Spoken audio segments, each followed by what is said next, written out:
இன்றைக்கி என்ன செய்யலான்னு யோசனை பண்ணிகிட்டே இருந்தேன். கடைசியாக இப்போது எங்கள் மருமகிட்ட டிஸ்கஸ் பண்ணால் இன்றைக்கி வந்து இட்லி உப்புமா செய்யுங்க அப்படின்னு சொன்னாங்க. செய்யுங்க ஆண்டி அப்படின்ட்டு. அதனால் இட்லி உப்புமா வந்து பிளான் பண்ணிட்டேன். நான் காலையில் இட்லி செஞ்சது இருந்தது. திருப்பி இட்லியே எப்படி சாப்பிட்றது அப்படின்னு யோசனை பண்ணிட்டே இருந்தேன். இப்போ பாருங்கள், இப்போது எங்கள் மருமக சொல்லவே நான் இன்றைக்கி இட்லி உப்புமா செய்கிறேன். இந்த பாருங்கள், பொண்ணு வறுவல் ஆயிடுச்சா. அடுத்து வெங்காயம் போட்டுருங்க. அடுத்து வெங்காயம். இப்போ வெங்காயம் வந்து ரொம்பலாம் வதங்கணும், சுத்தமாக வதங்கணும். அப்படியே நல்லா குக்கான மாதிரி இருக்கணும்.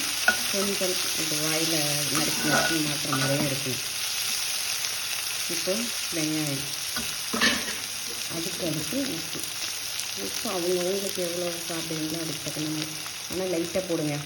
இட்லிலே உப்பு போட்டிருப்பீங்க, அதனால் இட்லிலே உப்பு இருக்கும். இதுலேயே உப்பு அதிகமாக போட்டுற பாருங்க, திட்டமாக போடுங்க. ஏன்னா இட்லி நம்ம உப்பு போட்டு தானே கரைப்போம், அதனால் அதில் உப்பு இருக்கும். இதில் வந்து நம்ம திட்டமாக போடணும். இப்போ பாருங்கள், ஓரளவுக்கு வதங்கிடுச்சுன்னா ரொம்ப கருப்பெல்லாம் ஆகக்கூடாது. திட்டமாக அப்படியே சூப்பராக இருக்கும். அந்த மாதிரி சாப்பிடணும். ஒரு மாதிரி இருக்குது பாருங்கள். அப்படியே அதோட பச்சை போயிட்டு ஒரு மாதிரி ஷைனிங்காக தெரியும். இப்போ இந்த உதுத்து வச்ச உப்புமா இதை பாருங்கள், இதை போடணும்.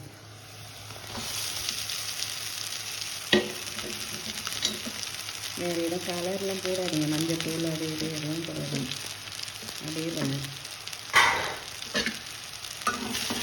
இந்த பாருங்கள், ஒரு 5 மினிட்ஸ் ரெசிபி. இதெல்லாம் 5 நிமிஷத்தில் செய்யக்கூடிய சாப்பாடு.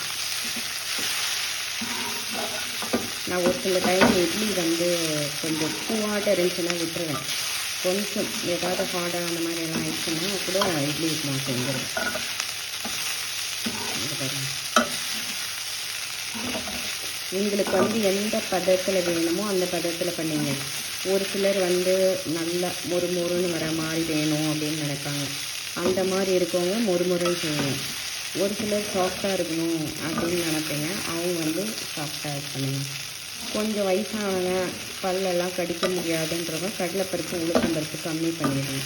சும்மா சாங்கிட்டு மட்டும் போடுங்க, அதிகமாக போடாதீங்க. சூப்பராக இருக்கு பார்த்தீங்களா? உப்புமா மாதிரியே இருக்கு பாருங்கள், ரவை உப்புமா மாதிரியே இருக்கு பாருங்கள் பார்க்கறதுக்கு. இன்றைக்கி எங்கள் டாக்டர் எங்களை தான் ஐடியா கொடுத்தாங்க பாருங்கள், சூப்பராக இருக்கு பாருங்கள். அவ்வளோதான், நான் ஆஃப் பண்ணிடுறேன். எனக்கு ரொம்ப வந்து ட்ரையாக வேணாம், அதனால் நான் ஆஃப் பண்ணிவிடுவேன்.